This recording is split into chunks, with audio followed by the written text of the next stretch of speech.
गायत्री वाघ, CNB जनमत news channel साठी थेट श्रीरंगपूरच्या जत्रेतून. आणि आज आपण गप्पा मारणार आहोत या जत्रेत बोलक्या बाहुल्यांचा खेळ करणारे सुप्रसिद्ध शब्दभ्रमकार म्हणजेच व्हेंट्रिलोक्विस्ट मकरंद वटवटे यांच्याशी. So Makarand sir. सर नका म्हणू. तुमच्यासारख्या सुंदर मुलींनी सर म्हटलं की सरसरून काटा येतो अंगावर.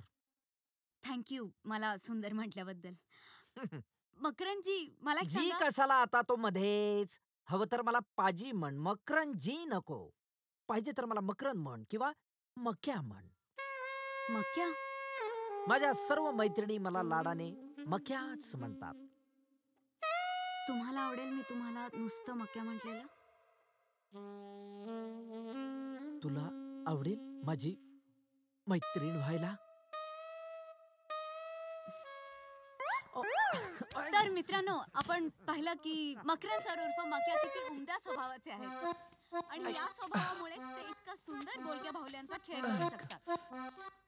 मक्या गेले अनेक वर्ष बोलक्या बाहुल्यांचा खेळ करत आलेले आहेत आणि या क्षेत्रात त्यांचं मकरंद नाव सर. खूप मोठं आहे. मक्या म्हण ग मला. एक मिनिट कट कर रे. हा. काय झालं? ए मक्या, हं? मला तुला भेटायचंय. ए कोण आहेस रे तू उद्धट पोरा? तुम्हीच म्हणालात ना मक्या म्हण. ते मी तिला म्हणलं, तुला कशाला म्हणेन? आपण अजून गप्पा मारणार आहोत, अजून गमती जमती जाणून घेणार आहोत, पण एका मला जरा छोट्याशा बोलायचं होतं. विश्रांतीनंतर.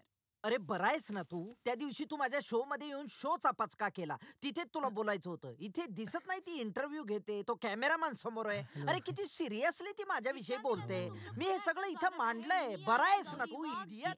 माकड छाप कुठचा? काय बघतोस एकच कर रे. माझ्याकडे? हे करून? अरे काय करतोय हा? आले मी, थांब एक मिनिट. मकरंद सर, प्लीज ऐका ना. मिस्टर आदित्य लक्ष्मीकांत बोलके, तुम्ही 5 मिनिटं शांत बसाल प्लीज? लक्ष्मीकांत बोलके?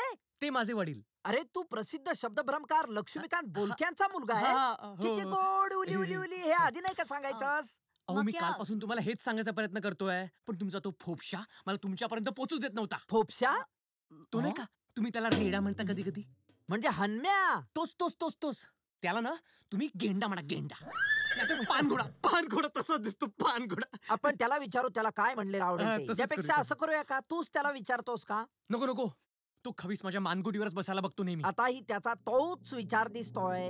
तुम्हाला कसं माहित? तू मागं वळून बघितलंस तर तुलाही माहित होईल. तुम्ही चालू द्या, आपलं चालू द्या. काय? मुलाखत वगैरे. मला असं विचारायचंय की तुमची सगळ्यात आवडती बाहुली कोणती? ही काय माझ्या समोर उभी आहे ती? मी बोलणाऱ्या बाहुल्यांबद्दल बोलते. माझा आवडता बोलका बावला आहे तात्या वेंचो. हा पहा तात्या. वाव. हाय गौरी, मस्त हाय. ड्रेस घातलायस. तर प्रेक्षकांनो, आपण बघतो आहोत हा किती गोड बाहुला आहे. तू पण गोड आहेस. थँक्यू. तर Makarand sir, I mean Makarand, अं? मक्या, हा. याला तात्या वेंचो का म्हणतात? काही वर्षापूर्वी या नावाचा एक बदमाश पोलिसांकडून चकमकीत मारला गेला होता. हं. त्याचा असल्याच बाहुल्याशी काहीतरी संबंध होता. तीच आयडिया वापरून मी हुबेहूब तसाच बाहुला बनवला. पण त्या काळचा विलन आज माझ्यासाठी हिरो ठरलाय. पण हिरोईन वर तूच लाईन मारतोय. ए पण सर आम्ही बरेच प्रयत्न केले पण काही केलं तो बावला सापडलाच नाही. No More, this won't do.